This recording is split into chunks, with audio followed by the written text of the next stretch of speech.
In the suffocating darkness of a tent, where the scent of fear mingled with the metallic taste of blood in the air, a woman's trembling hand reached for a simple tent peg.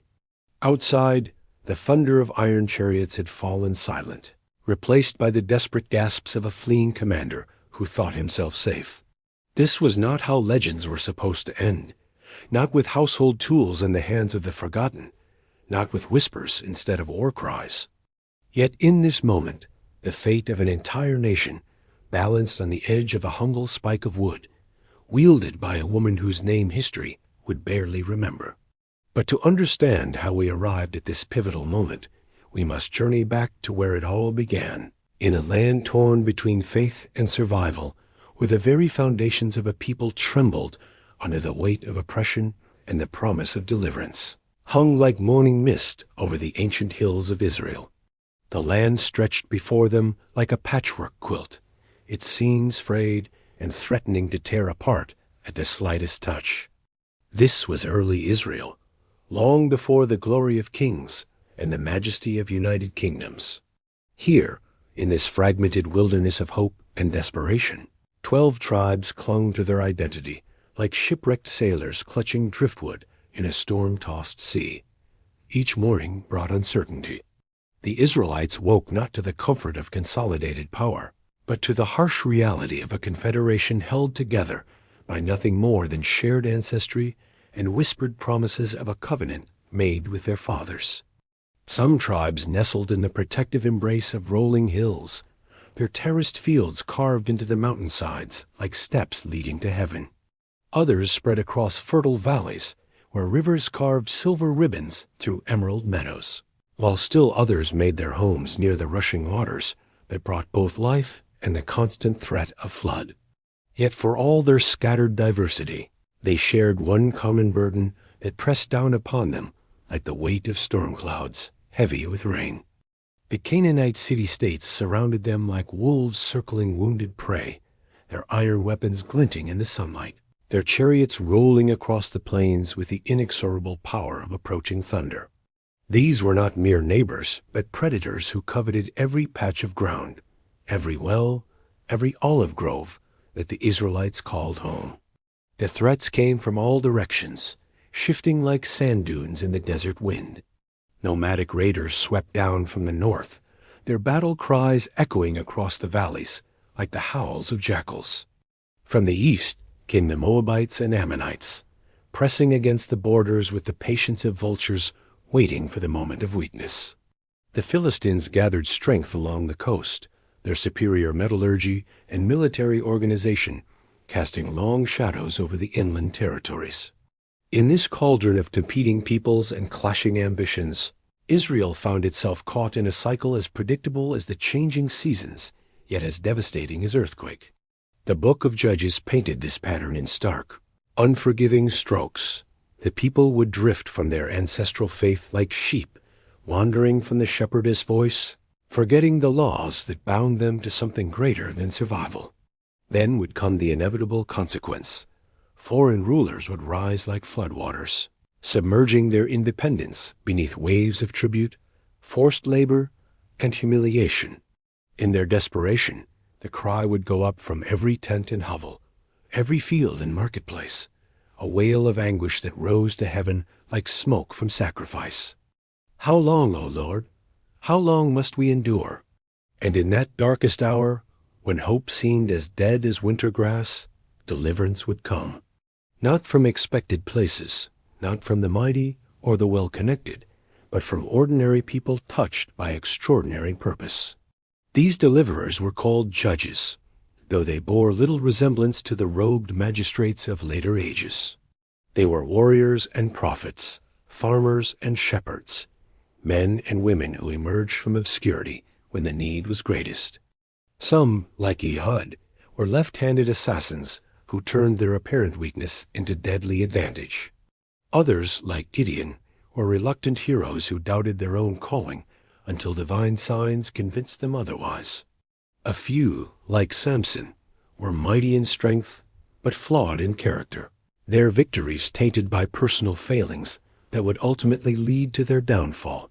But in this age of uncertainty, when the very survival of Israel hung by threads as thin as spider silk, the stage was being set for a different kind of leader altogether.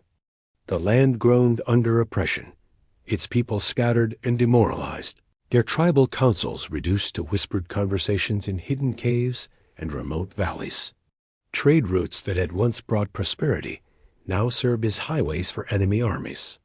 Children grew up knowing only subjugation, their parents' stories of freedom sounding like fairy tales from a world that never truly existed. Archaeological fragments from this period tell their own story of resilience amid despair. Pottery shards reveal the mingling of cultures as Israelite artisans adapted techniques from their neighbors, creating hybrid styles that spoke of survival through adaptation. Olive presses continued to function even under foreign rule, their steady rhythm a defiant heartbeat in a land that refused to die completely. Hidden caches of bronze weapons, buried hastily and never recovered, speak of hopes deferred and plans that never came to fruition. The tribal confederation existed in name more than reality. The great gatherings that should have united the clans became increasingly rare and poorly attended. Each group focused on its own immediate survival, hoarding resources and information that might have strengthened the whole if shared freely. Trust, that most precious commodity in any society, became as scarce as water in drought years. Yet beneath this apparent disintegration, currents of change were beginning to stir. In the marketplaces and around evening fires, stories began to circulate of a woman whose wisdom cut through confusion like a sharp blade through cloth. People spoke of judgments rendered with such fairness that even former enemies accepted them without protest.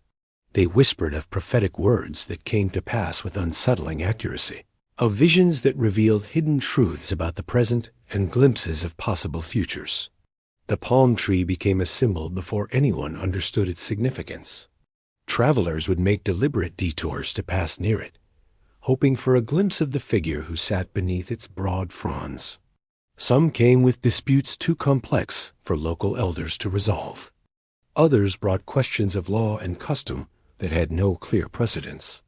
Still others came with nothing more than a nameless hunger for wisdom in an age that seemed to have forgotten the meaning of the word. Her name was Deborah, and though few could have predicted it in those early days, she would become the catalyst that transformed a broken confederation into a force capable of shaking the established order. But that transformation would not come easily or without cost. It would require courage from the timid, unity from the divided, and faith from those who had almost forgotten how to believe. The enemies arrayed against Israel seemed insurmountable. King Jabin of Hazor commanded loyalty throughout the northern regions, his network of alliances extending like tentacles across the political landscape. His general Sisera had forged the most formidable military machine the region had ever seen, with 900 iron chariots that could sweep across the plains like a metal hurricane, crushing everything in their path. Against this overwhelming force stood the scattered tribes of Israel, armed with bronze weapons and determination, united by little more than shared desperation and half-remembered promises of divine favor. The odds seemed so hopeless that reasonable people had long since stopped speaking of resistance. Survival was victory enough in an age when survival itself was never guaranteed. But in the quiet spaces between despair and surrender, in the whispered prayers of mothers and the secret dreams of young men who had never known freedom, something was stirring. It moved like wind through dry grass, invisible but unmistakable to those who knew how to listen. Change was coming to the land of Israel, carried on the voice of a woman who would prove that the mightiest armies could be brought low by the most unexpected means. The stage was set, the players moving into position like pieces on a vast game board.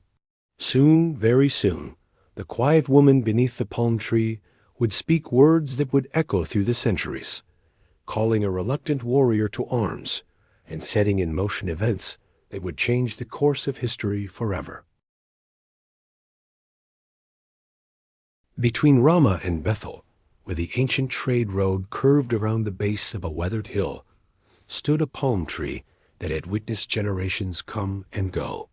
Its trunk, scarred by countless seasons of drought and flood, rose toward heaven like a prayer carved in living wood. The tree's broad fronds provided shade for weary travelers, but more importantly, they sheltered something unprecedented in the harsh landscape of tribal Israel, a woman who had become the conscience of a nation. Deborah was not what anyone expected a judge to be. In an age when authority flowed from the edge of a sword or the weight of accumulated silver, she wielded power through something far more subtle and infinitely more dangerous: truth. Those who approached her palm tree court came seeking resolution to disputes that had festered for years, wounds in the social fabric that threatened to tear communities apart.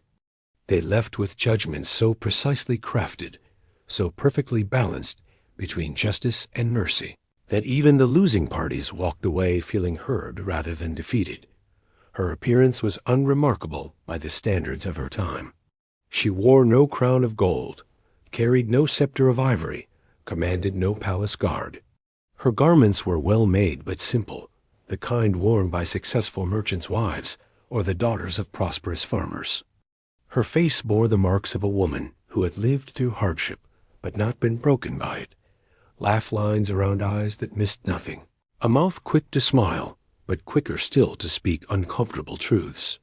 What set Deborah apart was not her appearance but her presence. When she spoke, the air itself seemed to grow still, as if creation paused to listen. Her words carried weight not because they were loud. She rarely raised her voice, but because they rang with the unmistakable sound of authority. Those who heard her speak of divine visions found themselves unable to dismiss them as the fantasies of an ambitious woman seeking attention. Too many of her prophecies had come to pass with chilling accuracy. The role she occupied was unprecedented in Israelite society. Women could own property, could speak in legal proceedings concerning their own affairs, could even inherit when no male heir existed. But to serve as judge over disputes involving men from multiple tribes, to speak with prophetic authority about matters of war and peace, these were territories that had never been mapped by female footsteps. Yet somehow, gradually and without fanfare, Deborah had claimed this ground.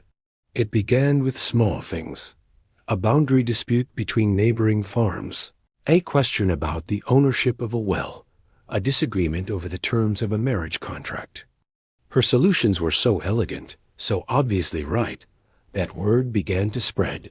Soon people were traveling days to seek her counsel, bringing increasingly complex problems that had baffled their local elders. The palm tree court became an institution without anyone officially declaring it so. Travelers learned to time their journeys to pass through the area during the morning hours when Deborah typically held court. Merchants built their trade routes around the opportunity to witness her wisdom firsthand. Young men studying to become elders themselves would lurk at the edges of the gathering, memorizing her words and trying to understand the principles that guided her decisions. But it was her role as prophetess that truly set Deborah apart from every other judge in Israel's turbulent history. The gift of prophecy was not uncommon among her people. Samuel would later serve in this capacity, as would many others. But the combination of prophetic insight with judicial authority created something entirely new: a leader who could not only interpret divine will, but implement it through practical legal decisions. Her visions came unpredictably, sometimes in the middle of a mundane legal proceeding, sometimes during the quiet hours before dawn when the world balanced on the edge between night and day. Those who witnessed these moments described them with hushed voices and wide eyes. Deborah's face would grow distant, her gaze fixed on something only she could see. When she spoke, the words seemed to come from somewhere beyond herself, carrying messages that revealed hidden truths about the present and glimpses of possible futures. One particular vision had begun to haunt her in recent months, coming with increasing frequency and disturbing clarity. She saw iron chariots bogged down in mud, their wheels spinning uselessly as panic spread through ranks of seasoned warriors. She saw a man fleeing on foot across unfamiliar terrain, his fine armor abandoned, his face twisted with desperation. Most disturbing of all, she saw herself standing on a high place, speaking words that would set in motion events beyond anyone's ability to control. The vision troubled her, not because she doubted its divine origin. She had learned to trust the accuracy of these revelations, but because she understood what it implied. Change was coming to Israel, the kind of violent, convulsive change that would reshape the political landscape forever. People would die. Communities would be destroyed. The comfortable patterns of oppression and submission that had defined life for so long would be shattered, replaced by something new and uncertain. Yet even as she wrestled with the implications of what she had seen, Deborah found herself unable to resist the call. The God of Israel had chosen her as his instrument, not because she was strong enough to bear the burden easily, but because she was faithful enough to carry it regardless of the cost. The palm tree that sheltered her court had become more than a legal venue. It was a sanctuary where heaven touched earth, where the divine will expressed itself through human wisdom.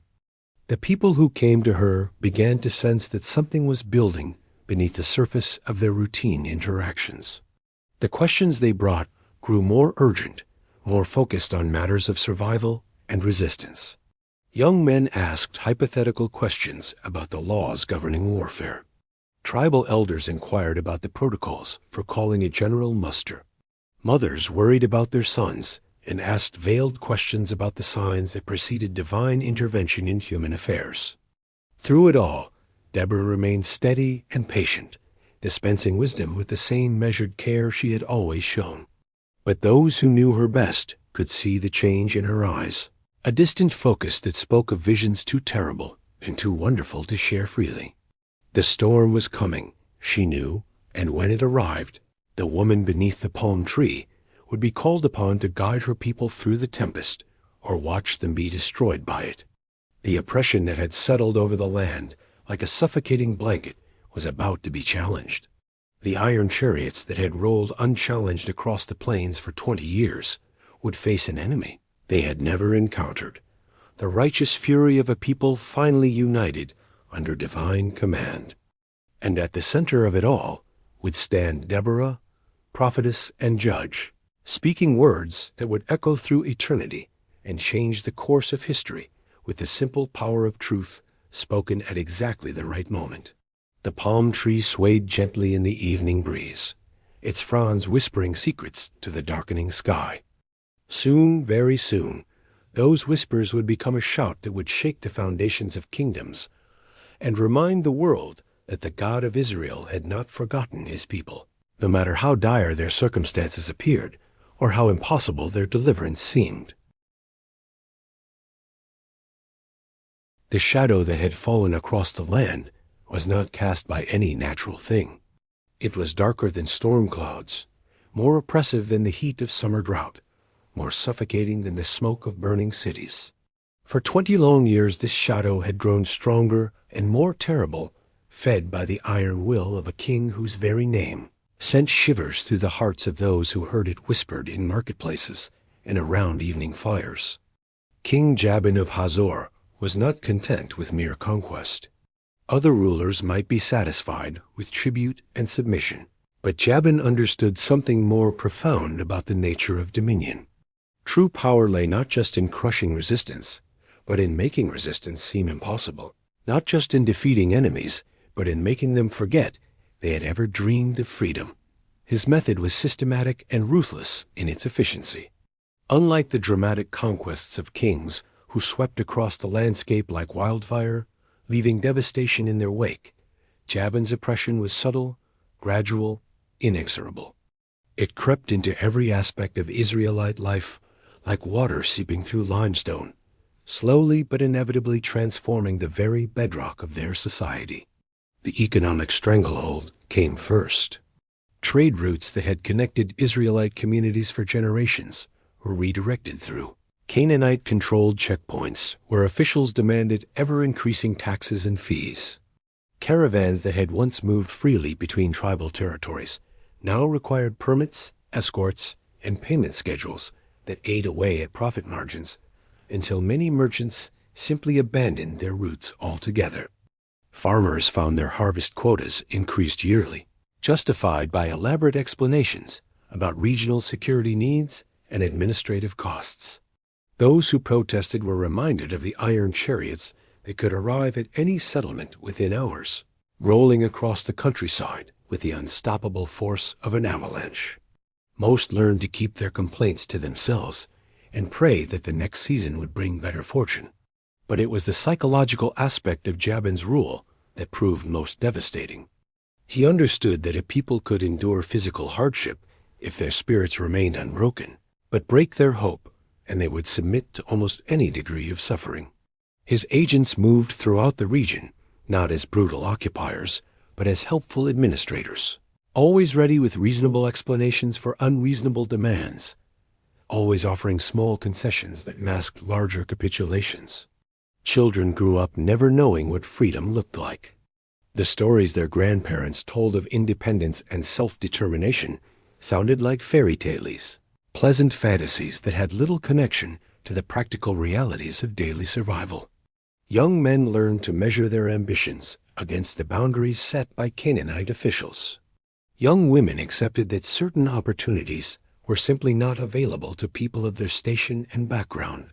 The Israelite elders, those respected voices who had once guided their communities with wisdom earned through experience, found themselves increasingly marginalized. Their counsel was still sought on minor matters, disputes between neighbors, questions of inheritance, interpretations of religious law. But the great questions of war and peace trade and diplomacy, taxation and governance had been quietly removed from their sphere of influence. Most insidious of all was the way Jabin's system created divisions within Israelite society itself. Some families prospered by accepting collaboration, serving as local administrators or informants for the Canaanite authorities. Others maintained their independence at the cost of increasing poverty and isolation. Marriages between these two groups became rare, then controversial, then virtually impossible. A people who had once shared a common identity found themselves fragmenting into factions defined by their relationship to the occupying power. Yet at the heart of this oppressive machinery stood a single man whose name had become synonymous with terror throughout the region. General Sisera commanded Jabin's military forces with a combination of tactical brilliance and calculated cruelty that had never been successfully challenged. His 900 iron chariots represented more than just superior technology. They were symbols of divine favor, evidence that the gods of Canaan had chosen to bless their people with victory over the upstart Israelites. The chariots themselves were marvels of ancient engineering, their iron-reinforced wheels capable of crushing bone and timber with equal ease. The horses that pulled them were specially bred for strength and endurance, trained from birth to charge into battle without flinching at the sound of screaming or the scent of blood. The warriors who rode in them were professionals, men who had known no trade, but war since they were old enough to hold a spear. But more terrifying than their physical capabilities was their psychological impact. The sound of iron wheels on stone could be heard for miles, a rhythmic thunder that announced the approach of unstoppable force. Villages that heard that sound would empty within minutes, their inhabitants fleeing to hidden caves and remote valleys where they might escape the coming devastation. The lucky ones succeeded. The unlucky ones learned why Sisera's name was spoken only in whispers. Archaeological evidence from this period tells a story of communities that adapted to constant threat. Grain storage pits were dug in secret locations, often inside family dwellings where they could be concealed from searching soldiers. Valuable items were buried in unmarked graves, their locations passed down through oral tradition that skipped generations in case intermediate family members were captured and interrogated. Children learned to recognize the sound of approaching horses from vast distances, their ears trained to distinguish between merchant caravans and military patrols. A psychological toll of this perpetual vigilance cannot be overstated. Entire communities lived in a state of heightened anxiety that modern medicine would recognize as chronic stress disorder. Sleep came fitfully, interrupted by dreams of iron wheels and bronze spears.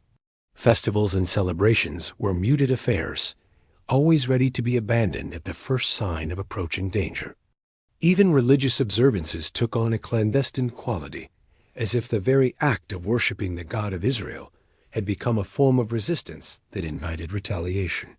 Trade networks that had once connected the tribes began to atrophy and collapse. Without the free movement of goods and ideas, communities that had maintained close relationships for generations began to drift apart, developing local dialects and customs that further eroded their sense of shared identity. The very geography of the region began to change as roads fell into disrepair and defensive positions replaced commercial centers as the focus of settlement patterns. In this atmosphere of enforced submission and gradual cultural dissolution, hope became a rare and precious commodity. It survived mainly in the private spaces of family life. Passed down in whispered stories and half-remembered songs, it spoke of a time when their ancestors had walked with God and feared no earthly power. It lived in the secret chambers of the heart, where mothers prayed for their children, as future and fathers dreamed of the day when they might stand upright again without fear. Some hope clustered around figures like Deborah, whose wisdom and prophetic gifts suggested that divine favor had not entirely abandoned Israel. But even her growing influence was constrained by the practical realities of Canaanite power. What good were words of comfort and guidance when 900 iron chariots could appear on the horizon at any moment? What value did prophetic visions have when the immediate need was for military strength sufficient to challenge Sisera as dominance? The answer to that question lay hidden in the nature of prophecy itself, in the mysterious relationship between divine will and human action that had shaped Israel's destiny from its earliest days. For Deborah's visions were not merely comforting fantasies or wishful thinking. They were glimpses of a reality that existed beyond the apparent facts of political and military power. A reality in which 900 iron chariots were not the final word in human affairs. The stage was being set for a confrontation that would prove once again that the God of Israel specialized in impossible victories, in transforming the weak into the strong and the oppressed into the victorious. But first, the people would need to remember what it meant to hope, to believe that change was possible even in the darkest circumstances. They would need a leader who could call them back to their forgotten identity and give them the courage to risk everything on the promise of divine deliverance. That leader sat beneath a palm tree, listening to the whispered complaints of her people and seeing in her visions the first stirrings of a storm that would sweep away 20 years of oppression in a single day. The iron chariots that seemed so invincible were about to meet their match in the most unlikely of weapons, faith wielded by those who had nothing left to lose and everything to gain. Barak had always felt more comfortable among the swirling dust of weapon drills than beneath the steady gaze of prophets. Yet there he stood at the foot of the palm, his broad shoulders tense, his calloused fingers twitching for the reassuring weight of a spear. Deborah's eyes, luminous and still as moonlit water, held him fast. Her voice was soft, but every word struck like hammer on anvil. "Gather 10,000 from Naphtali and Zebulun," she told him, her cadence as unhurried as the turning of the seasons. "March to the slopes of Tabor. There the commander of heaven will draw Sisera to the river Kishon with every chariot he trusts, and there the victory shall be placed in your hands." Barak's reply carried both awe and dread, for he had tasted Canaanite iron and knew its bite. "If you will not go with me," he said, "I will not go." The confession hung between them in the hush that precedes thunder. Around them, breeze-stirred fronds whispered of courage found and courage faltering. A faint smile curved Deborah's lips, though sorrow threaded through it like a dark ribbon. "I will go," she answered. "Yet know this, The road you fear to walk alone will steal the glory that might have been yours. For the Lord will deliver Sisera into the hands of a woman. Nothing more was spoken, but something shifted in the furnace of Barak's chest, a mingling of relief and shame that burned hotter than forge fire. Word flew on invisible wings. Messengers ran the mountain ridges, splashed through river crossings, and fanned out across terraced fields. In every hamlet and hillfort, they carried the improbable summons. Deborah had spoken. The time of trembling in shadows was ended. The tribes must rally. Old warriors straightened bent backs. Youths scarcely past manhood gripped ashwood staves, as though touching destiny itself. Mothers wept over rough-spun cloaks they fastened at their sons' throats, sealing each knot with a whispered song. Fathers pressed slings into eager palms and tried, without success, to disguise the water in their eyes. On the broad back of Tabor, night fires soon flickered like a constellation fallen to earth. 10,000 hearts beat a ragged cadence that echoed against cedar and limestone. They were poorly armored, many barefoot, their weapons a mismatched harvest of chipped bronze, sharpened plowshares and heirloom blades dulled by generations of exile from glory. Yet hope, once merely a ghost flitting through campfire tailies, took on flesh among them. Deborah moved through the encampment like dawn through mist. Where fear thickened, her words parted it. Where anger sparked, her presence tempered it. She spoke of the covenant carved on tablets of stone, of seas split and deserts watered, of battles won by singers and shepherd lads. She reminded them that chariots were thunder. Yes, but thunder answers to the sky, it cannot wound. Far to the north, in the fortress city of Harosheth HaGoyim, Sisera received tidings of this insolent mustering. His laughter rang against walls, hung with trophies of crushed rebellions. He ordered every chariot recalled, every sword edge honed until it could kiss a hair from flesh. His captains spoke of swift victory, of fields fat with plunder and captives destined for market squares. None considered the mud that slumbers beneath late-season rains, or the possibility that the river Kishon might remember ancient commands older than kings. The appointed day rose beneath a sky of pewter clouds. Deborah stood beside Barak on Tabor's southern rise as mist coiled in the valleys below. Her gaze pierced distance until it found a glimmer of iron where the chariot legion advanced in gleaming phalanx. She lifted her staff, not a marshal's baton of gilded wood, but a shepherd's rod weathered by years. Up, for this is the day the Lord has given Sisera into your hand. Has he not gone before you? Barak's answer was a roar loosed from a cage too small to hold it. Down the slope he led his 10,000, feet drumming the earth, voices braiding into a single cry that shook birds from the trees.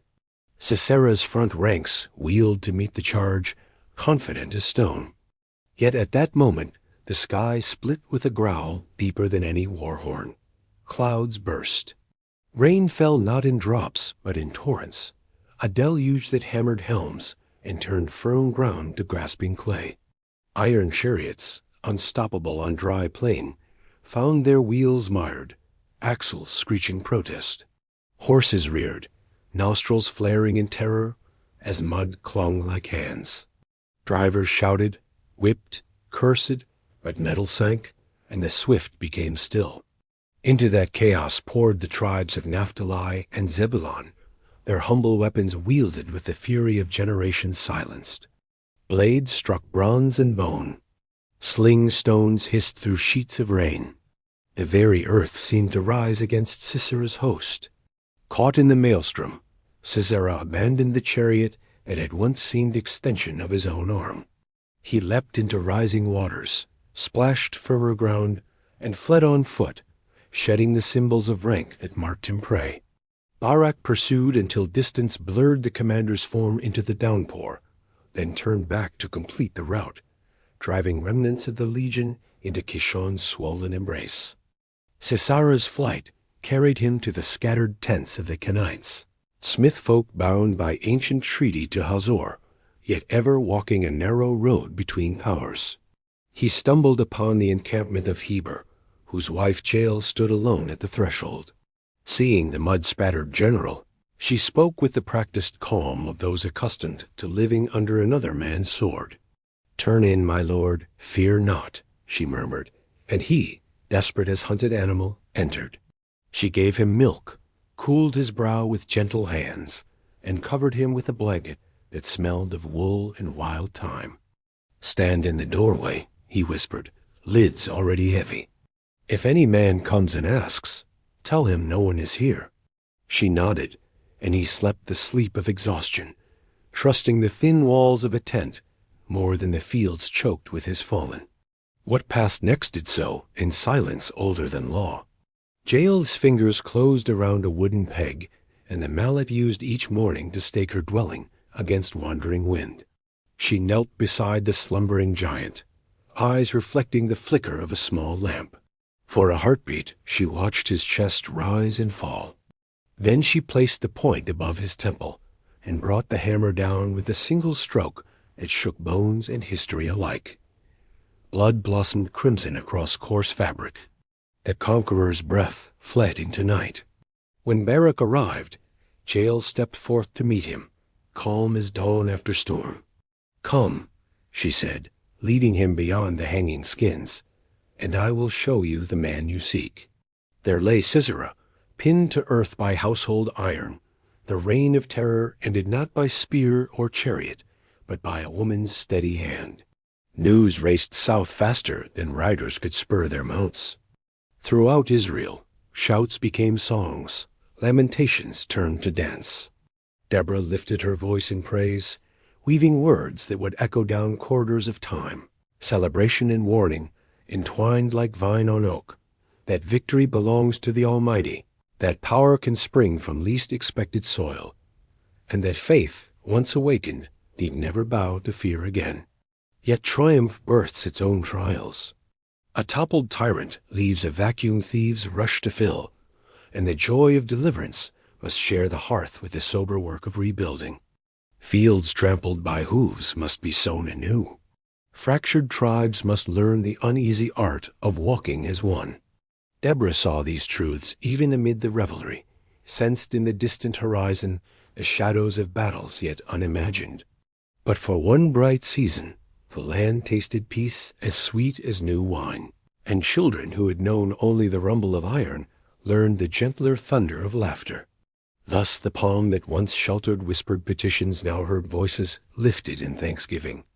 Beneath its fronds, the judge who had dared believe in promises older than fear laid aside her staff, content that for a little while the people walked upright beneath an open sky.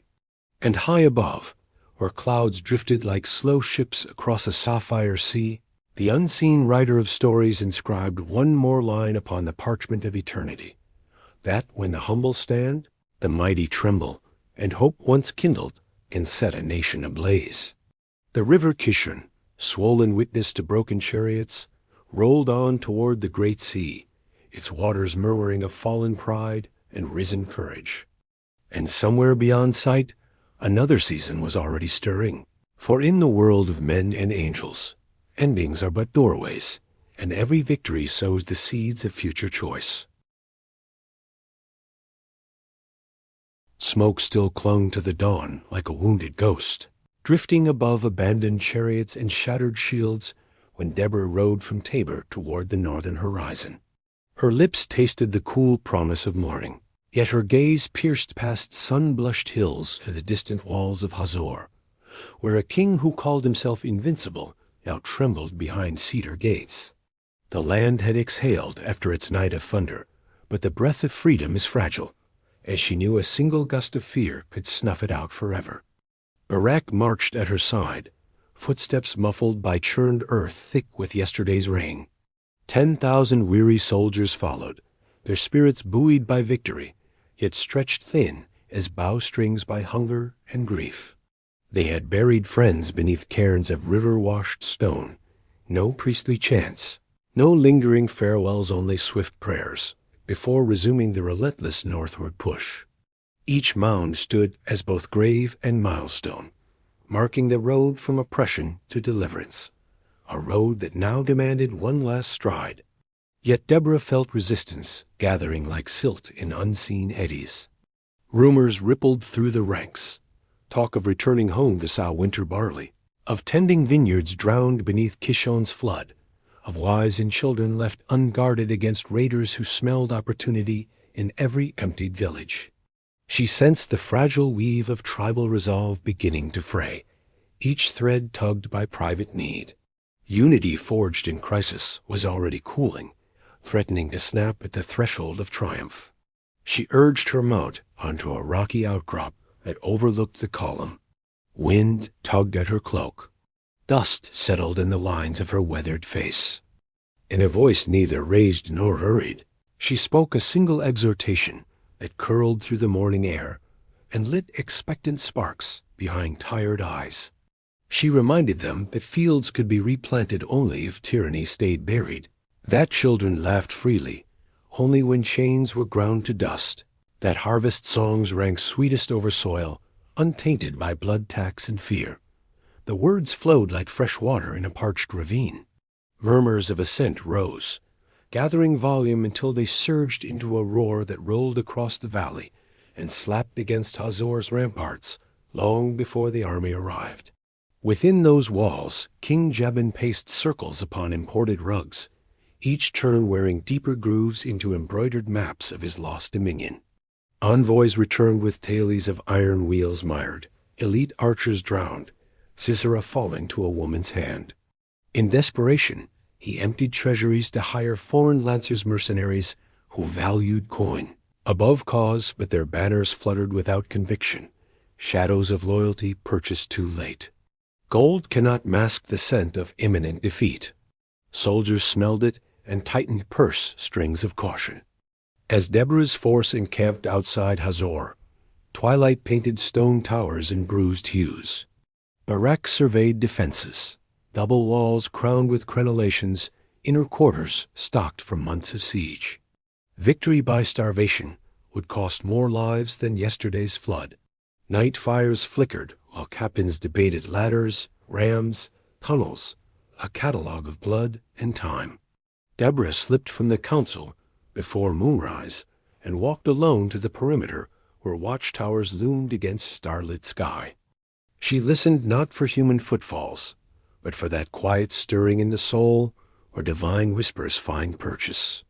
Cold air carried faint strains of lamentation from inside the city, songs of priests beseeching stone idols that answered with silence.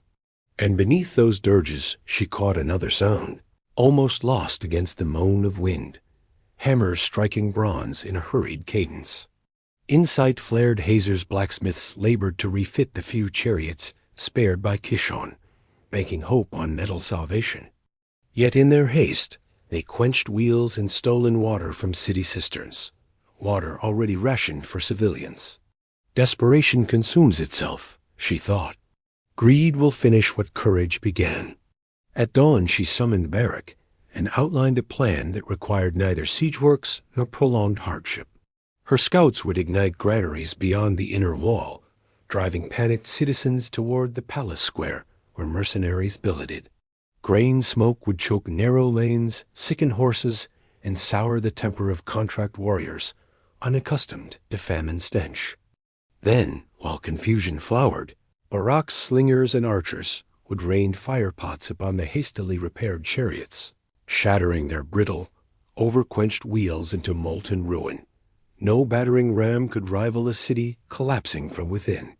He listened, brows knitting at the audacity, yet the memory of a rainstorm summoned by mere faith still burned in his heart. He nodded, and the valley stirred into motion.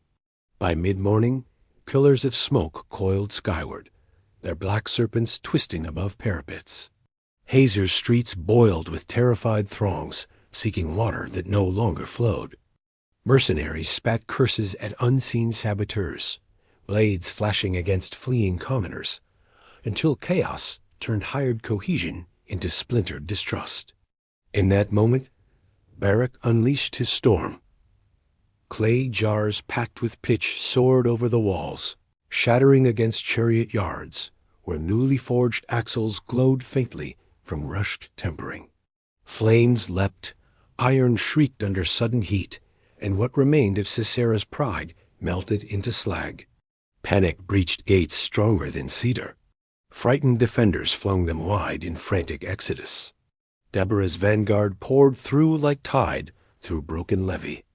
No formation held warriors fought skirmishes across courtyards, among toppled idols, beneath balconies where wealthy spectators once watched captive processions. Barak carved a path toward the palace, as Deborah advanced at slower pace, tending wounded, guiding non-combatants away from crossfire, her presence steady as an anchor amid swirling frenzy. In the throne room King Jabin awaited, diadem crooked upon sweat-slicked brow, a ceremonial sword clutched with hands untrained for its balance. Barak strode forward, weapon low, eyes hard not with hatred, but with a weary necessity that had no room left for wrath. The confrontation was brief, a parry that jarred royal wrists, a pivot that exposed unarmored side, a thrust that silenced 2 decades of oppression in a heartbeat. Jabin crumpled, crown tumbling with a hollow clang that echoed through silent galleries. When the last torch flickered against inner walls, Deborah stood in the courtyard beneath a crimsoning sky. Survivors knelt, expecting slaughter. She lifted them instead, declaring amnesty for those who laid down arms and accepted equal law under the covenant of Israel as God. Some believed. Others doubted, yet dared not resist. Justice would be slow, but tonight mercy tasted sweeter than vengeance.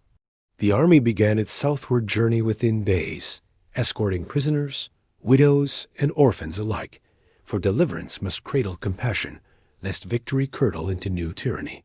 Along the route villagers poured from huts to witness impossible news carried on dust-coated tongues. They touched splintered spokes of captured chariot wheels, displayed like relics of a fallen idol, and laughter burst from lips more accustomed to furtive whispers. Yet Deborah saw farther than festival fires. She convened tribal elders at Shiloh's rough-hewn sanctuary, urging alliances that outlived the glow of recent triumph. She spoke of roads to be cleared for trade, of impartial judges stationed in border settlements, of scribes tasked with preserving hard-won memory so that children yet unborn might learn courage before calamity returns. Some leaders nodded with fervent conviction. Others measured her proposals against private ambitions. The seeds of future discord already stirred in their pockets, rattling like flint stones anxious for a spark. One evening, as autumn's breath turned fig leaves gold, Deborah slipped away to the ridge above her palm tree. Stars blossomed overhead, constellations unchanged by human battles, silent witnesses to every rise and fall. She knelt, pressing fingers into loam that still held warmth from the sun, and released a whispered hymn of gratitude, not for personal glory, which she had never sought, but for the fragile miracle of unity that had birthed a season of peace. She understood that peace is no destination. It is a campfire glimpsed on a long trek through wilderness, precious precisely because it flickers. One gust could snuff it, yet hands cupped around the flame can nurse it toward dawn. And so she rose, shoulders aching with the weight of tomorrow, heart glowing with the embers of hope, ready to kindle them wherever darkness gathered. Behind her the land exhaled, fields ready for furrows rather than footprints of war. Ahead, the road wound unseen into uncharted years, but its first mile was lit by the simple, stubborn truth she carried like a hidden ember. That courage in one generation can be tinder for the next, and faith once fanned to flame can outshine the longest night. The eastern winds carried more than the scent of distant storms. They bore whispers of moving camps, the soft thunder of hoofbeats on hardened earth, and something darker still, the acrid smell of burned villages whose names would never again be spoken by human tongues. The raiders came not as Sisera had come, with the ponderous certainty of iron chariots grinding across familiar ground, but like wolves in winter swift and savage striking, where defense was weakest before melting back into the wilderness like smoke. Eliad was the first to bring word of their devastation to Deborah's poem. His young face, normally bright with eager questions, had aged a decade in the space of a single night's ride. "The settlement at Bethshan is gone," he said, his voice cracking like a boy's, though he had counted 20 summers. "Not destroyed, simply gone. Houses stand empty, wells unguarded, fields unharvested. The people—" He stopped, swallowing hard against words that refused to be spoken. Deborah's weathered hands stilled on the scroll she had been reading, ancient prayers written in careful script by scribes who had believed peace was a gift to be treasured rather than a burden to be endured. She had expected this news, yet hearing it spoken aloud struck her heart like a cold blade. The cycle was beginning again, not the ponderous wheel of rise and fall that had marked Israel as history, but something faster, hungrier, more desperate. "Tell me everything," she said, her voice carrying the authority that had never truly left her despite the silver in her hair and the careful way she now moved in the morning cold. The tale Eliad told was one of horror refined to an art. The raiders, they called themselves the Sons of the East Wind, a name that somehow made their barbarity seem ordained by natural forces, did not come seeking tribute or territorial conquest. They came for something far more valuable and infinitely more devastating. They harvested despair. Their method was precision itself. They would surround a settlement at dawn, not with war cries and clashing bronze, but in perfect silence, their felt-shod horses making no sound on the dew-dampened earth. The first sign of their presence would be an arrow through the heart of whoever had risen earliest, a baker needing tomorrow as bread, a mother stepping out 2 milk goats, a shepherd checking on newborn lambs. Then would come the voice of their war chief, speaking perfect Hebrew learned from previous captives, offering terms that were no terms at all. "Give us your young men for our armies, your young women for our pleasure, your gold for our treasure, and we will let the old and useless live. Refuse, and by sunset nothing will remain but crows and memories." Some settlements fought. Their ashes now marked the landscape like gray scars on green flesh. Others submitted, watching their children led away in chains, while parents who had once dreamed of grandchildren learned to count each sunrise as an unexpected gift. But most simply scattered at the first sight of unfamiliar banners on the horizon, fleeing to caves and forests where they lived like animals, forgetting what it meant to be human beings created in the image of the divine. Miriam arrived before Eliad finished his account, her merchant father as training, evident in the careful way she assessed the faces around the palm tree before speaking. "The roads are emptying," she reported with the precision of one accustomed to counting costs. "Trade between settlements has dropped to nothing. Farmers are abandoning fields rather than risk harvest time in the open. The tribal councils are meeting in secret, but they speak only of defense, never of action."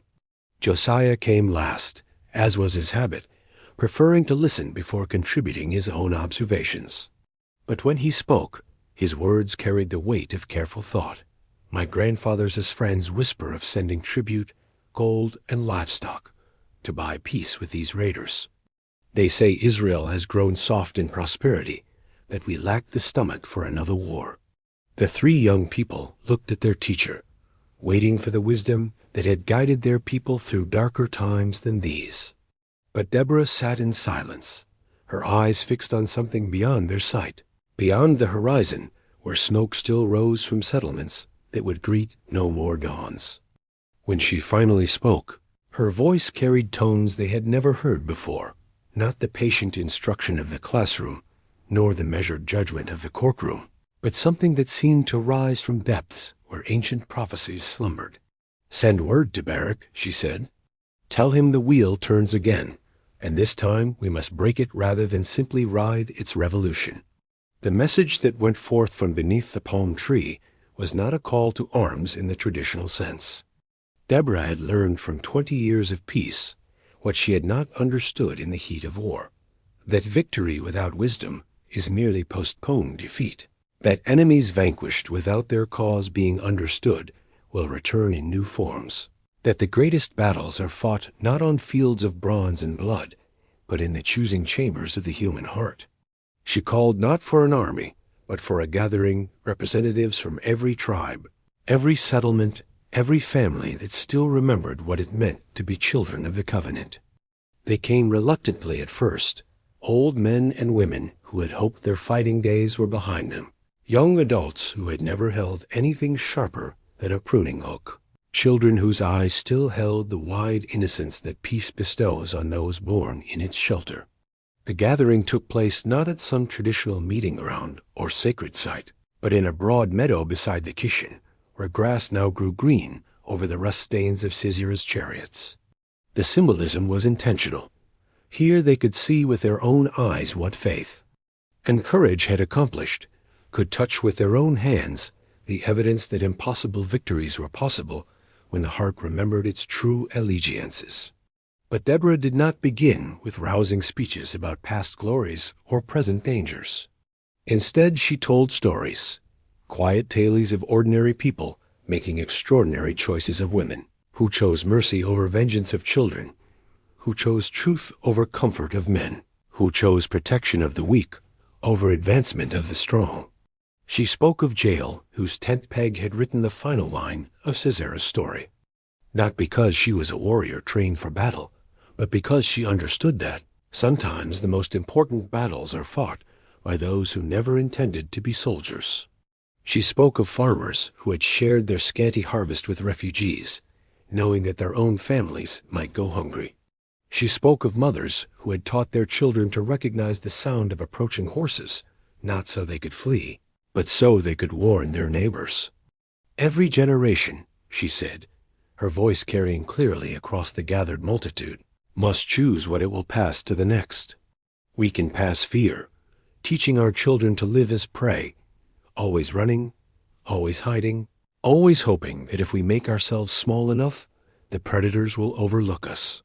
Or we can pass courage, teaching them to live as those created in the image of the one who fears nothing, because he loves everything.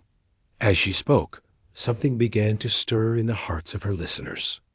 Not the fierce battle joy that had driven their fathers to victory at this very spot, but something deeper and more lasting, the quiet determination that comes when people finally understand what they are truly fighting for. A young mother stood, her infant son sleeping against her shoulder. "Tell us what we must do," she said simply. And in that moment, Deborah saw the future spread before her like a scroll unrolling. Not one future, but many, all dependent on the choices that would be made in the coming days. She saw paths that led to renewed oppression, to scattered tribes and forgotten covenants. But she also saw paths that led to something unprecedented in the history of nations. A people who learned to live without fear because they had learned to trust in something greater than themselves. The answer she gave would shape not just the immediate response to the Eastern raiders, but the character of Israel itself for generations to come.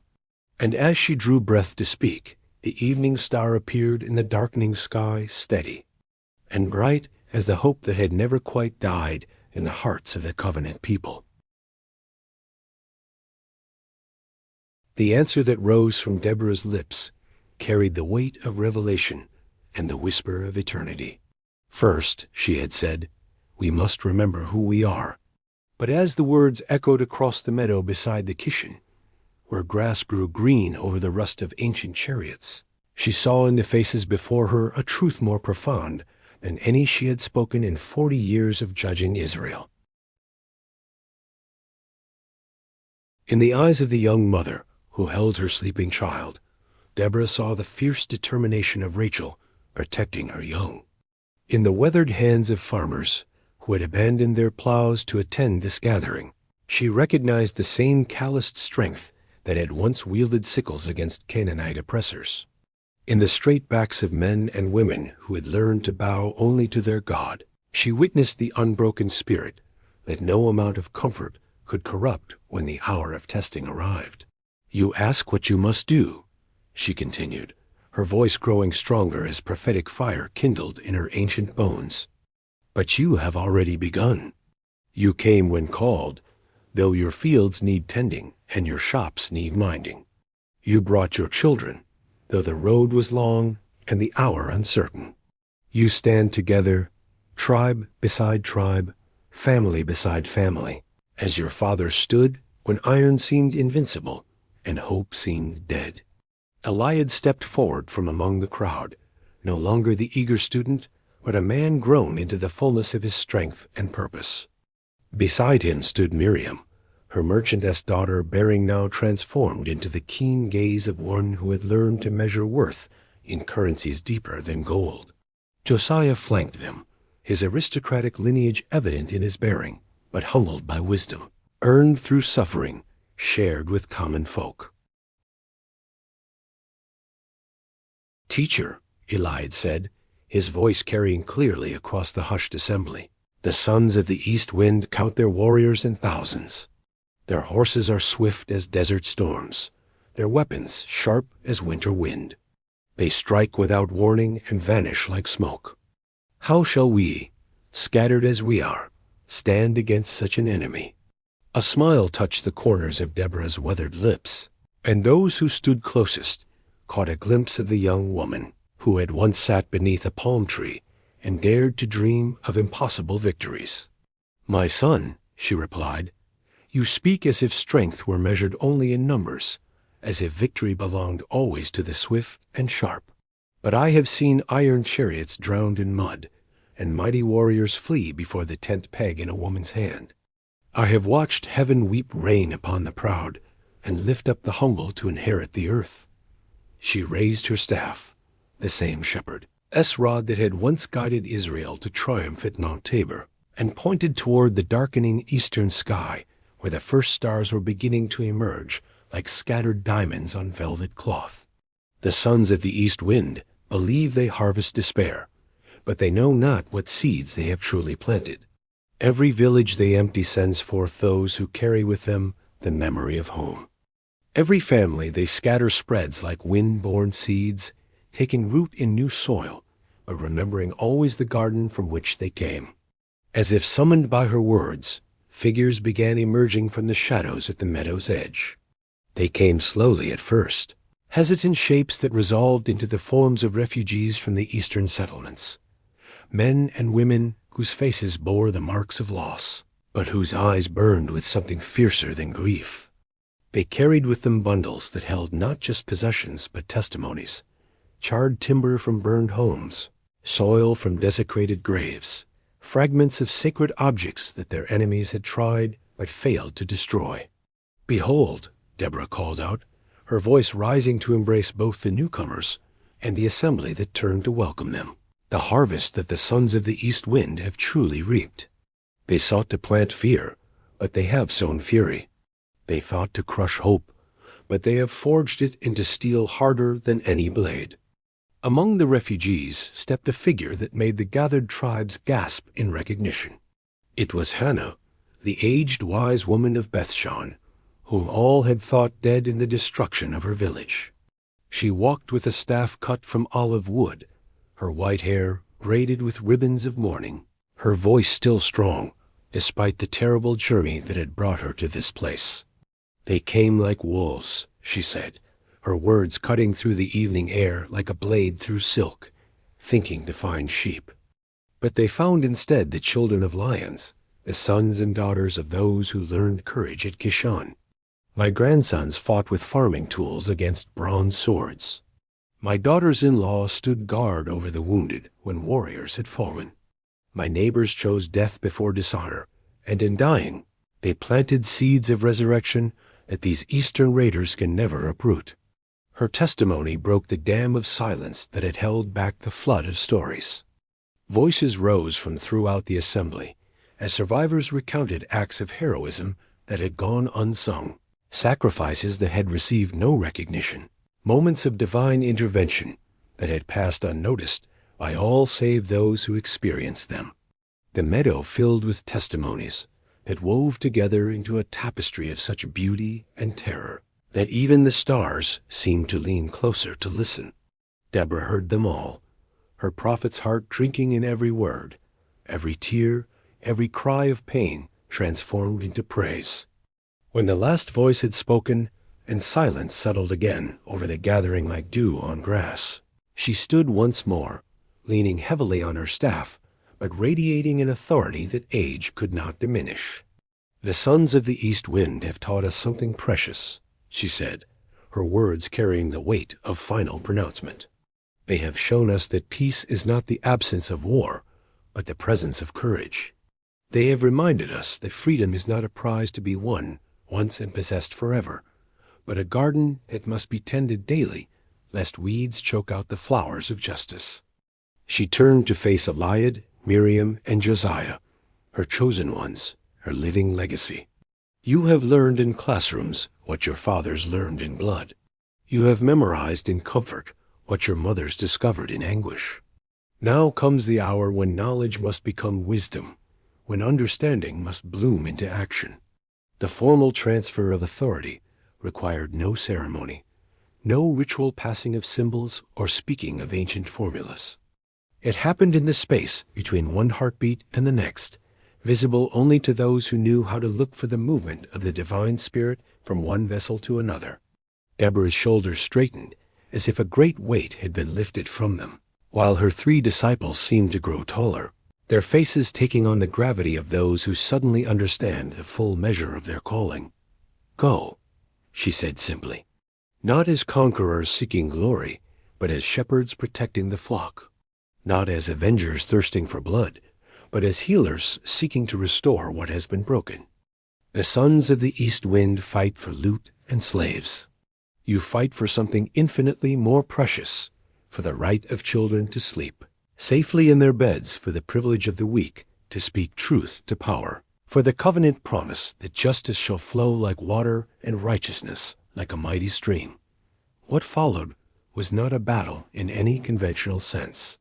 The tactics employed by Eliad and his companions bore little resemblance to the frontal assaults and cavalry charges that filled the songs of war. Instead, they waged a campaign of presence, appearing wherever the raiders struck, not always in time to prevent the initial blow, but always quickly enough to ensure that no victory went unopposed, no cruelty unchallenged. The sons of the east wind discovered, to their bewilderment and growing alarm, that they were fighting not an army, but an idea. For every settlement they destroyed, 2 more seemed to spring up overnight. For every family they scattered, a dozen more took in the refugees and made their cause their own. Their swift horses found themselves slowed by terrain that somehow always favored the defenders, their sharp weapons dulled against an enemy that refused to stand still long enough to be properly defeated. Miriam's network of merchants and traders became an intelligence system that tracked every raiding party across the wilderness. Josiah's connections among the tribal leaders ensured that no attack went unheralded, no refuge was left undefended. Eliad's gift for inspiring loyalty transformed farmers and shepherds into guardians, who fought not for glory, but for the simple right to tend their fields in peace. The end, when it came, was as sudden and complete as sunrise after the longest night. The sons of the east wind, masters of the swift strike and swifter retreat, found themselves trapped by their own tactics. Everywhere they turned, they encountered not the scattered, terrified population they expected, but a people united in purpose and unshakable in resolve. Their final attempt at conquest became instead a desperate flight toward borders that seemed to recede before them like mirages in the desert. Deborah lived to see the victory, though she did not live to celebrate it long. She died as she had ruled, quietly, without fanfare, her passing marked not by elaborate mourning, but by the simple continuation of the work she had begun. Her students took up the task of teaching with the same dedication she had shown. Her schools continued to multiply and flourish. Her vision of a people who remembered their identity even in the depths of crisis became the foundation upon which future generations would build. The palm tree still stands between Ramah and Bethel, though the woman who once dispensed justice beneath its shade has long since returned to the dust from which all flesh is fashioned.